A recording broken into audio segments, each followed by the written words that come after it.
قرآن حکیم کے بالکل آغاز میں سورہ بقرہ کے سٹارٹ کے اندر یہ کہا گیا کہ الف لام میم ذالک الکتاب لا ریب فیہ ھدی للمتقین۔ یہ بڑی عجیب و غریب قسم کی یہ ورسز ہیں، یہ آیات ہیں،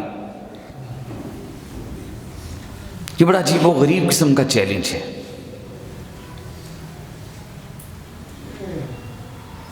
آج اس دور میں ایک مہینے کے اندر بلا مبالغہ لاکھوں موضوعات پر کروڑوں کتابیں چھپ رہی ہیں۔ پوری دنیا کے اندر موجود یونیورسٹیز بچوں کو بچیوں کو تھیسس کے عنوانات دیتے ہیں، ماسٹر ڈگری کے اندر، ایم فل کے اندر، ڈاکٹریٹ کے اندر، اور عموماً لوگ اپنے تھیسس پرنٹ کرواتے ہیں۔ لاکھوں سٹوڈنٹس ہیں دنیا کے اندر اور لاکھوں ہی ان کے موضوعات ہیں، لیکن یہ حوصلہ اور یہ دعویٰ سوائے قرآن عظیم الشان کے کسی مصنف کو، کسی مدون کو، کسی مؤلف کو نہیں ہو سکا کوئی یہ کہے کہ اس کتاب کے اندر شک کوئی نہیں۔ یہ چیلنج صرف قرآن کر رہا ہے، اور یہ چیلنج صرف ماننے والوں کو نہیں کیا جا رہا،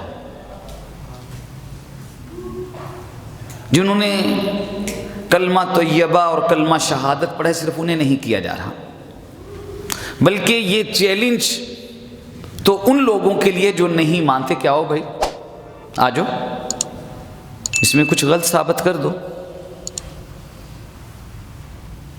یہ جو میں نے رکوع ابھی آپ کے سامنے جو آیات پڑھی ہے، یہ کوئی عقائد کی آیات تو نہیں ہے نا، زیادہ ہسٹری کا ایک ٹاپک ہے۔ تو آ جائیں،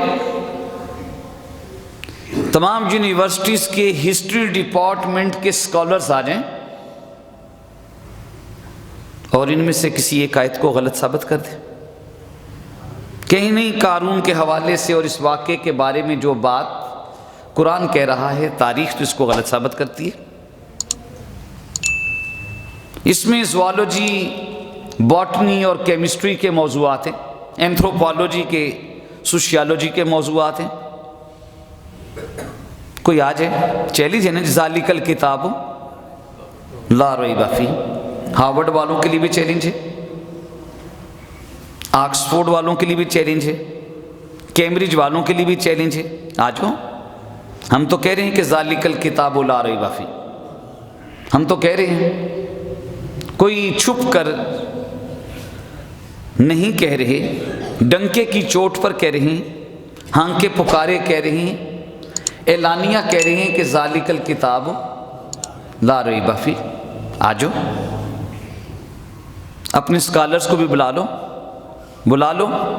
وَإِن كُنتُمْ فِي رَيْبٍ مِّمَّا نَزَّلْنَا عَلَىٰ عَبْدِنَا فَأْتُوا بِسُورَةٍ مِّن مِّثْلِهِ وَادْعُوا شُهَدَاءَكُم مِّن دُونِ اللَّهِ إِن كُنتُمْ صَادِقِينَ فَإِن لَّمْ تَفْعَلُوا وَلَن تَفْعَلُوا فَاتَّقُوا النَّارَ الَّتِي وَقُودُهَا النَّاسُ وَالْحِجَارَةُ أُعِدَّتْ لِلْكَافِرِينَ۔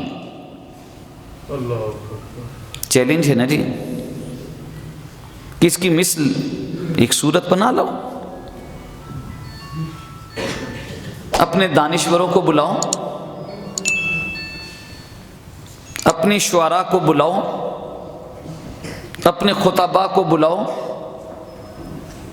فصاحت و بلاغت کے ماہرین کو بلاؤ، سب کو بلاؤ اور کہو کہ ان آیات کی مثل ایک صورت بنا لو۔ یہ چیلنج ان کے لیے بھی تھا جو خود کو عربی کہتے تھے اور لوگوں کو اعجمی کہتے تھے، گونگے، ان کے لیے بھی چیلنج ہے کہ آ جاؤ، تمہیں اپنی زبان دانی پر اور اپنی زبان کی وسعت پر بڑا ناز ہے،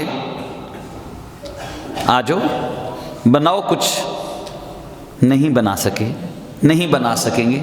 پچھلے دنوں ایک صاحب کہنے لگے کہ صرف شعر کے لیے عربی لغت کے اندر 500 الفاظ ہیں۔ جب شیر کچھار میں ہے تو اسے اسد کہتے ہیں، جب اسے شکار کی بو آتی ہے وہ کھڑا ہوتا ہے اسے زرغام کہتے ہیں، پھر جب وہ کھڑا ہو کر شکار کی طرف بڑھنے کا ارادہ کرتا ہے غضنفر کہتے ہیں، باہر کچھار سے نکلتا ہے زیغم کہتے ہیں، پھلانگتا ہے حمزہ کہتے ہیں، قریب پہنچتا ہے عباس کہتے ہیں، جھپٹتا ہے حیدر کہتے ہیں، اور پتہ نہیں کتنے الفاظ ہیں۔ ہمارے پاس تو ایک شعر ہے نا جی، وہاں وہ بھی شعراء اور ادیب تھے جن کے بارے میں تاریخ ادب عربی کے لوگ کہتے ہیں کہ جنہوں نے کئی دن خطاب کیا اور جو لفظ ایک مرتبہ بولا دوبارہ نہیں بولا، ان کو بھی چیلنج ہے۔ آ جاؤ زبان دانی کی کوئی غلطی نکال لو، کوئی فکر کی غلطی نکالو، کوئی تاریخ کی غلطی نکالو، کوئی جیوگرافی کی کوئی غلطی نکالو، کوئی غلطی نکالو تو صحیح، نہیں نکال سکتے۔ کہا کہ تمہیں دعویٰ ہے تو بنا لو ایک صورت، اپنے ساتھیوں کو بلا لو، ایک فرد کو نہیں، گروپ سٹڈی کر لو۔ وَدْعُوا شُهَدَاءَكُم مِّن دُونِ اللَّهِ، اللہ کے سوا سب کو بلاؤ، ان کنتم صادقین، اگر تم سچے ہو۔ اور ہماری حالت کیا ہے کہ ہم نے اسے چھوڑ دیا، مانگتے پھرتے ہیں اغیار سے مٹی کے چراغ، اپنے خورشید پہ پھیلا دیے سائے ہم نے۔ جنہوں نے اسے سینے سے لگایا، جنہوں نے اسے جبینوں میں بسایا، جنہوں نے اسے رات کی شب بیداری کا ذریعہ بنایا، ان کے بارے میں کہا گیا کہ عطار ہو، رومی ہو، رازی ہو، غزالی ہو، کچھ ہاتھ نہیں آتا بیاہ سحر گاہی۔